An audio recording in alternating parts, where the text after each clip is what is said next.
जब अयोध्या में शासन करते हुए बहुत समय बीत गया, तब एक दिन रामचंद्र जी सीता के गर्भवती होने का समाचार पाकर अत्यंत प्रसन्न हुए। वे सीता से बोले, विदेहनंदिनी, अब तुम शीघ्र इक्ष्वाकु वंश को पुत्र रत्न प्रदान करोगी। इस समय तुम्हारी क्या इच्छा है? मैं तुम्हारा मनोरथ अवश्य पूरा करूंगा। तुम निःसंकोच होकर अपने मन की बात कहो। पति के मृदु वचन सुनकर सीताजी मुस्कुराकर बोली, स्वामी, मेरी इच्छा एक बार उन पवित्र तपोवनों को देखने की हो रही है। मैं कुछ समय उन महर्षि तपस्वियों के पास रहना चाहती हूँ जो कंदमूल फल खाकर गंगा के तट पर तपस्या करते हैं। कम से कम एक रात्रि वहाँ निवास करके मैं उन्हें उग्र तपस्या करते देखना चाहती हूँ। इस समय यही मेरी अभिलाषा है। हृदयेश्वरी की अभिलाषा जानकर रघुनंदन बोले, सीते, तुम्हारी अभिलाषा मैं अवश्य पूरी करूंगा। तुम निश्चिंत रहो।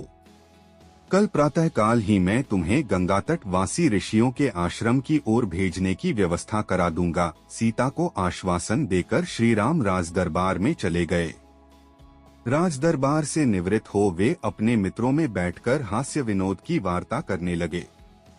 मित्रमंडली में उनके बाल सखा विजय, मधुवत्त, काश्यप, मंगल, कुल, सुराजी, काली, भद्र, दंतवक्त्र और सुभागध थे।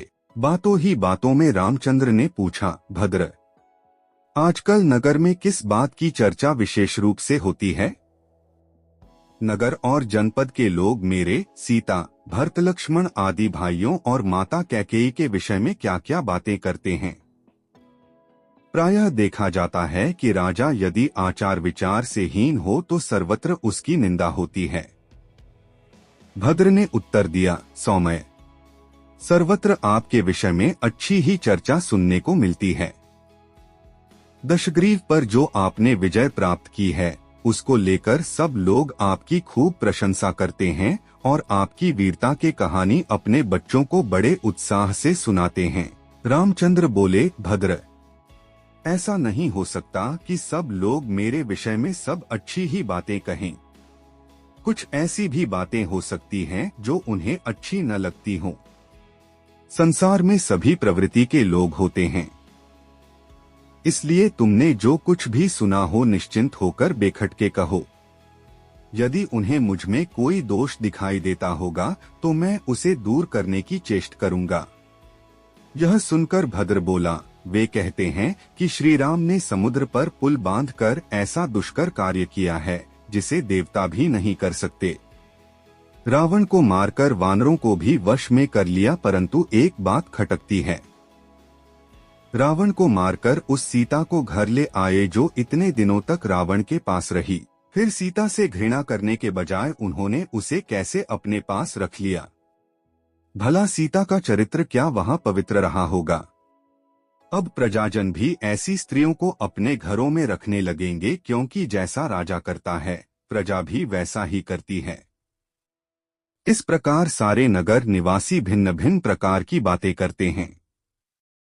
भद्र की बात का अन्य साथियों ने भी यह कहकर समर्थन किया कि हमने भी ऐसी बातें लोगों के मुख से सुनी हैं।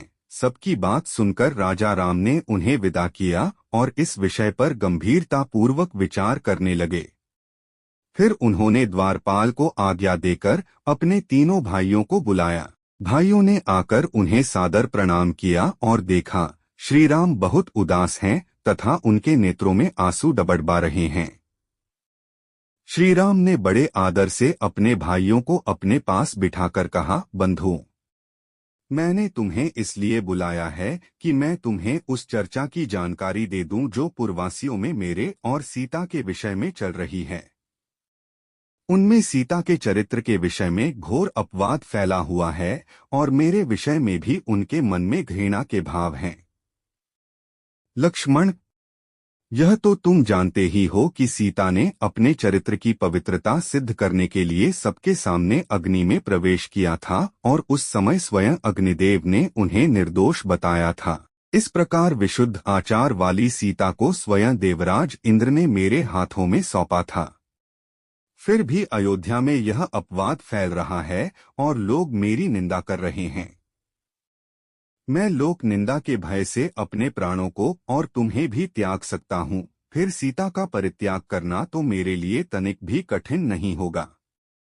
इसलिए लक्ष्मण, कल प्रातः तुम सारथी सुमंत के साथ सीता को ले जाकर राज्य की सीमा से बाहर छोड़ आओ। गंगा के उस पार तमसा के तट पर महर्षि वाल्मीकि का आश्रम है। उसके निकट उन्हें छोड़कर लौट आना। मैं तुम लोगों को अपने चरणों और जीवन की शपथ देता हूँ, मेरे निर्णय के विरुद्ध कोई कुछ मत कहना। सीता ने गंगा तट पर ऋषियों के आश्रम देखने की इच्छा प्रकट की थी, वह भी पूरी हो जाएगी। फिर गहरी सांस भरकर नेत्रों में आए आंसू पोंछकर वे मौन हो गए।